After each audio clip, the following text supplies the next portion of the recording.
5 minutes is a lot of time to fill, so I need to expand the dialogue and action significantly, focusing on the visual descriptions and the unique product, the crayon-infused mugs, to keep the listener engaged. Asterisk, asterisk. Welcome back to the channel. Today, we're diving into a world where necessity truly is the mother of invention, or maybe the father of accidental art theft. Forget your sterile pottery studio. We're heading straight into the heart of the messy, murky reality of small-scale crafting. The first thing that hits you when you step into this shed, and trust me, it's a shed you don't forget, is the smell. It's not pine, it's not oil. It's that unmistakable, almost sickeningly sweet, acrid scent of melting wax. That waxy perfume just clings to the air, hanging heavy and thick, mixing with the dust and the faint aroma of swamp water from outside. It's a strange place for a business. A single bare bulb swings lazily from the ceiling, throwing long, wavering shadows that dance across stacks of salvaged wood and piles of rusted, forgotten tools. And then you see the operators. Another box glim? That voice it rumbles, deep as a fault line, low like gravel, shifting in a riverbed. It belongs to Borin. Borin is a troll, and I mean that literally. His skin looks like river stones, worn smooth by centuries of current, all grays and mossy greens. He's massive, imposing, holding something delicate in his colossal hand.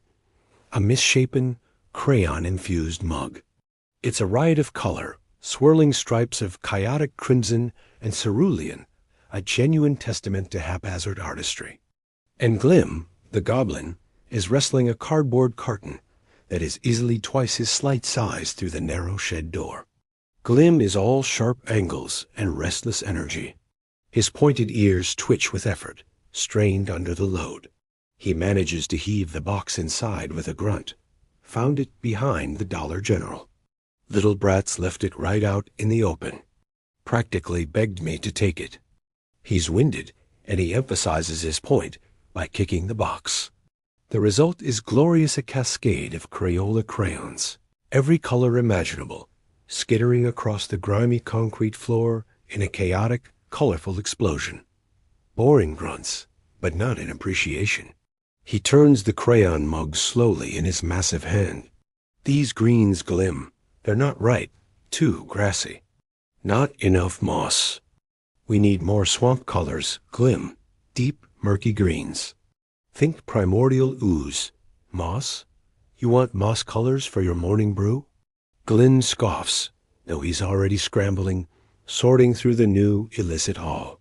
He picks up a crayon of vibrant yellow, holding it up to the dim light like a precious gem.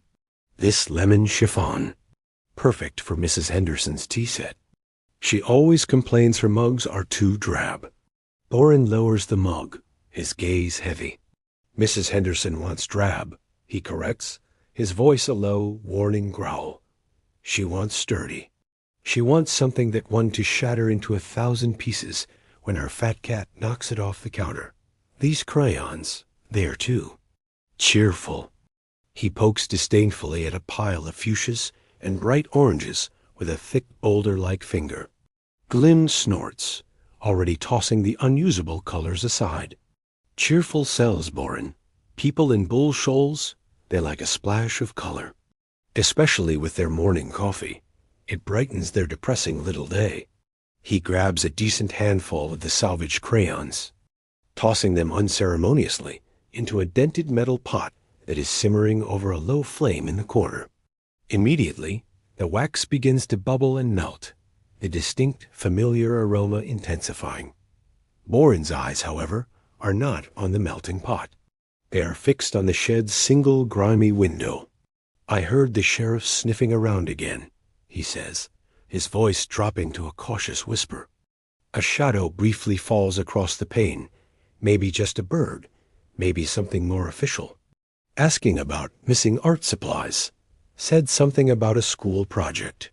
Glim freezes, a perfect, pristine purple crayon halfway to the pot. A school project? They think kids are taking all these? A sharp, high-pitched laugh escapes him, a sound utterly devoid of cheer. The little crumb snatchers couldn't even lift a box this big. Plus, they don't have a secret, high-grade wax-melting operation running right out of a shed by the lake. Still, Oren cautions, his eyes narrowing slightly in suspicion. He mentioned unusual activity, said the local art teacher was distraught. We need to be more careful, Glim. Less Dollar General, more abandoned craft stores. Abandoned craft stores? Where am I supposed to find one of those in Bull Shoals? Glim throws his hands up in exasperation, and a streak of melted blue wax clings dramatically to his palm. The pickings are slim, Boren. We work with what we've got. Besides, these cups are a hit. Old man Fitzwilliam bought 3 last week. Said they reminded him of his grandkids' drawings. Boren sighs, a sound like shifting earth, like a small landslide. He holds up the striped crayon mug, examining it critically one last time. It is sturdy. I'll give you that. It's structurally sound. He concedes the point, then looks Glim dead in the eye. But next time, Glim, more swamp, less rainbow. He takes a slow, deliberate sip from the ridiculously bright mug, the colors clashing comically with his rough, gray features. But just for a fleeting moment, a faint smile, barely perceptible, touches his lips. It turns out, even trolls enjoy a splash of accidental artistry in their morning brew.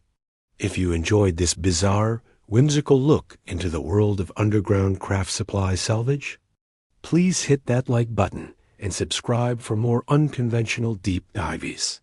We'll see you next time.